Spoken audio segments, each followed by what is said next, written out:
Aşk kovalamaktan çok kaçmaya, görmekten çok özlemeyi, dokunmaktan çok düşlemeyi sever.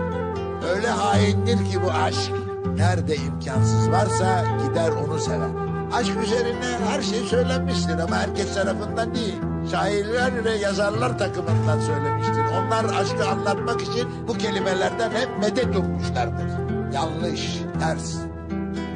Sözlerden çok gözlerdedir aşk. Aşkı anlamaya çalışmak en büyük hıyarlıktır onu. Kim anlamış ki sen anlayacaksın? Sen aşıksın bir kere, o değil ki. Aşk var ya, bu namussuz aşk.